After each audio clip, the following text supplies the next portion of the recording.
Selanjutnya kita akan memasuki pertanyaan yang datang melalui sosial media. Pertanyaan selanjutnya, Assalamualaikum warahmatullahi wabarakatuh. Waalaikumsalam warahmatullahi wabarakatuh. Buya, saya mau bertanya. Ibu dan ayah saya berpisah sejak saya masih kecil. Saya tahu perilaku ayah saya kepada ibu saya.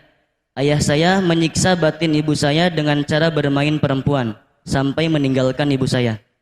Dan pertanyaan saya, apakah saya wajib berbakti kepada ayah saya sedangkan perilaku ayah saya begitu dan tidak pernah mendidik saya sebagaimana seorang ayah kepada anaknya? Terima kasih. Assalamualaikum warahmatullahi wabarakatuh. Waalaikumsalam. Ujian bagi seorang anak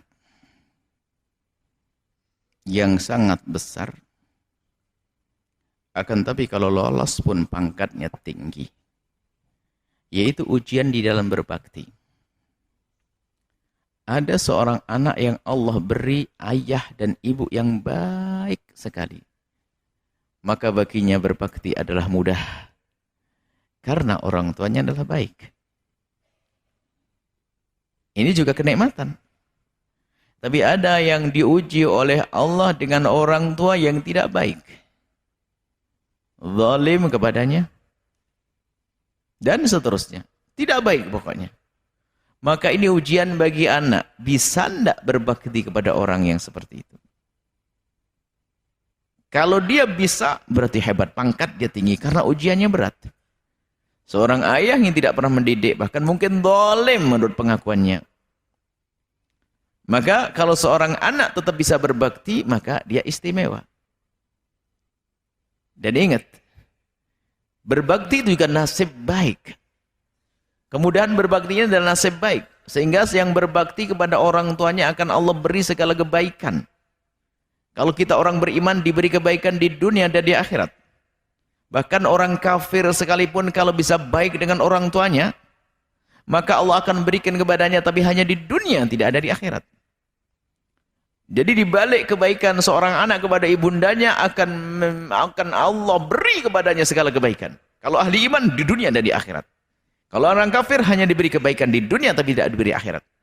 Maka jika kita ingin melihat nasib kita ini, suruh lihat urusan kita dengan orang tua. Kalau kita itu dengan orang tua dikit-dikit marah, dikit-dikit nyakiti, dikit-dikit, maka sebetulnya kita telah membaca nasib kita akan buruk di dunia dan di akhirat. Hati-hati. Siapapun dari kita, padahal orang tuanya baik, lembut, orang tuanya selalu memenuhi kebutuhannya, tapi dasar ini nasib anak tidak akan bahagia, maka muncullah anak yang dikit-dikit marah kepada orang tuanya. Hati-hati. Siapapun dari kita yang punya kebiasaan jelek kepada orang tua sekarang berubah. Karena apa? Sebetulnya itu adalah tanda kalau orang itu adalah orang yang bakal terhinakan di dunia, nggak akan baik. Karena durhaka kepada orang tua. Bagi yang bertanya, tetap Anda wajib berbakti pada orang tua Anda. Itu ujian bagi Anda. Anda menemukan orang tua Anda menurut penilaian Anda tidak baik, maka ujian bagi Anda untuk tetap berbakti. Tidak boleh Anda cuek, membiarkan. Syarat bakti tidak harus ada cinta di dalam dirimu. Mungkin seorang anak terlanjur membenci ibundanya, ayahandanya karena terlalu jahat dan sebagainya. Tapi kebencian itu tidak boleh menghalanginya untuk berbakti. Benci di dalam hati, mungkin marah karena dan sebagainya. Tapi ketahuilah itu bukan berarti dia harus membiarkan orang tua. Dia tidak ada cinta. Maka berat sekali mengabdi, berbakti kepada orang yang tidak cinta. Seandainya tidak ada cinta, harus mengerti itu ibunda yang Allah perintahkan. Maka di saat berbakti pada orang tua itu, sadari kalau kita lagi mengabdi kepada Allah. Seperti hikmah hari ini, mengabdi kepada Allah. Bukan karena kita mengharap waris, bukan kita mengharap pemberian, enggak. Kita berbakti pada orang tua karena mengharap ridha Allah, karena wasiatnya Allah. Wa qadara rabbuka alla ta'budu illa iyyahu wa bil walidayni. Nah ini, maka Anda tetap berusaha untuk bisa berbakti pada orang tua Anda, biarpun orang tua Anda itu jahat. Maka ini adalah ujian bagi Anda. Kalau Anda lulus, hebat. Termasuk yang diuji oleh Allah dengan tidak cinta dengan ibunya, na'udzubillah. Jangan sampai ketidakcintaanmu kepada ibundamu menjadikan engkau berbuat zalim. Itu artinya nasib daftar sengsara bagi sang anak. Kemudian yang terakhir, bentuk bakti yang berbeda-beda. Ada bentuk bakti kita memberi. Ada bentuk bakti kita menasehati. Ada bentuk bakti kita mengangkat beliau dari keterpurukan. Misalnya ayahnya melakukan dosa maksiat. Bakti kita yang paling istimewa kepada orang tua yang pelaku dosa, mengentaskan mereka dari dosa.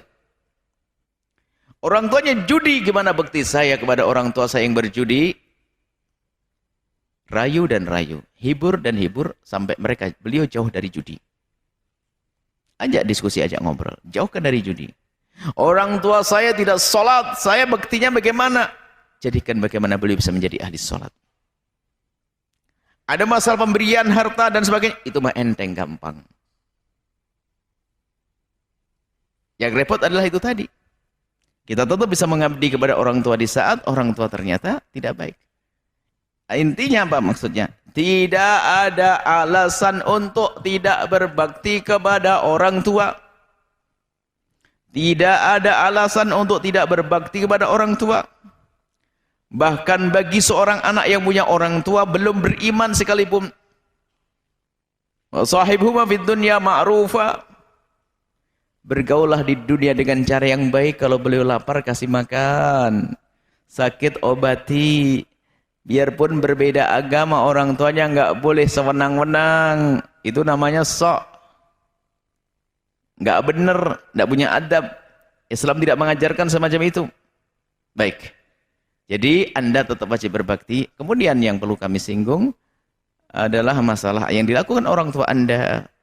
Maksudnya meninggalkan ibunda Anda. Kalau memang tanpa sebab, maka orang tua Anda adalah zalim. Ajarkan beliau agar sadar, minta maaf. Akan tapi kalau permasalahannya adalah beliau misalnya menikah lagi, ini babnya beda.